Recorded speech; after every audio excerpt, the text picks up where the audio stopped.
Welcome to The Explainer. Today, we're doing something a little different. Instead of just focusing on one book, we're pulling together the wisdom from over a dozen sources on self-improvement. Our goal is to build a single, unified framework for growth, and it all starts where real change begins, from the inside out. Okay, let's kick things off with this quote from Jeff Bezos, because it completely flips the script. You know, we spend so much time chasing the next big thing, wondering what's going to change. But he argues the real question is, what's not going to change? And that's our focus today. We're going to anchor ourselves in the timeless principles of human nature that'll be true a decade from now and a decade after that. So here's the game plan for this explainer. We'll start with that unchanging foundation, then move into mastering our inner world. From there, we'll connect thought to action, cover the practical stuff like energy and environment, and we'll wrap it all up with a philosophy for being a lifelong learner. All right, let's get into our first section, the unchanging foundation. So building on that idea of focusing on what lasts, before we can even think about building new habits, we have to understand the bedrock principles that simply don't change. And this Voltaire quote just hits the nail on the head. Technology changes, societies transform, but people were remarkably consistent. Our core fears, our desires, our irrational behaviors, that's the constant in the equation. Understanding this human element is the real foundation for any kind of meaningful growth. So that brings us to a really crucial point. Lasting change doesn't start with what you do, it starts with how you think.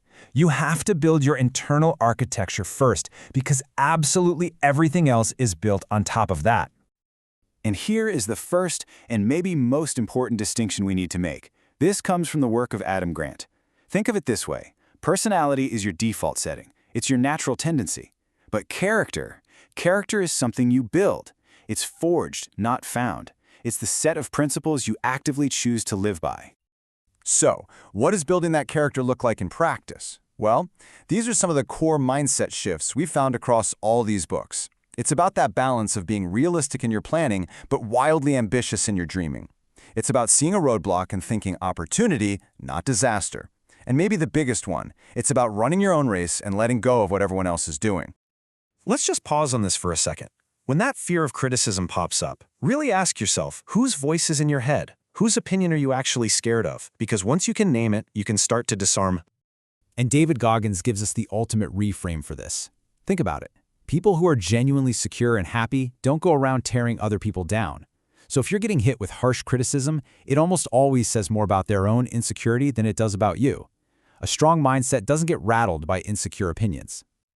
Okay, so we've got the internal mindset dialed in, but how do we turn those good thoughts into consistent action? This section is all about building that crucial bridge between who we want to be inside and what we actually do out in the world. And that bridge is built with willpower. But let's redefine willpower. It's not about gritting your teeth and just toughing it out. It's a skill. It's the trained ability to direct your attention exactly where you want it to go instead of letting it get pulled around by every shiny object or tempting impulse. And this is where it all comes together. We all know deep down that real progress happens right at the edge of our comfort zone. That strong inner mindset we built, combined with that trained willpower, is what gives you the guts to step into that discomfort, to lean into it. That's where you get stronger. Now, we're going to shift from the internal to the external, because you can have the best mindset in the world, but if you're physically drained, you're not going anywhere. So let's get super practical with the habits that fuel your body and mind, drawing a lot from the book, Good Energy. First up, a really simple but powerful target, fiber. Your gut health is so critical for your overall energy. The number to shoot for is at least 30 grams every single day.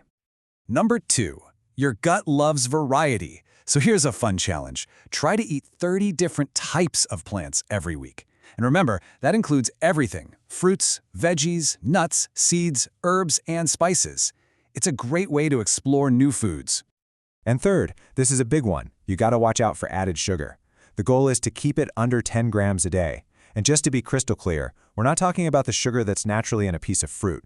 We're talking about the refined stuff that gets added to processed foods. This table really breaks it down. On the left, you've got the stuff that builds you up, whole foods packed with nutrients. On the right, you've got the stuff that drains your energy, ultra-processed items, industrial oils, and liquid sugar. The strategy is simple. Eat more from the left, avoid the right. And of course, we have to talk about sleep. It is the absolute foundation of good energy. This is your checklist for great sleep hygiene. The real keys here are consistency with your bedtime, getting that room as dark as possible, and, this is the tough one, keeping your phone and other devices out of the bedroom. All right, so here's the thing about willpower. It's a finite resource. It runs out. That's why your environment is so incredibly important.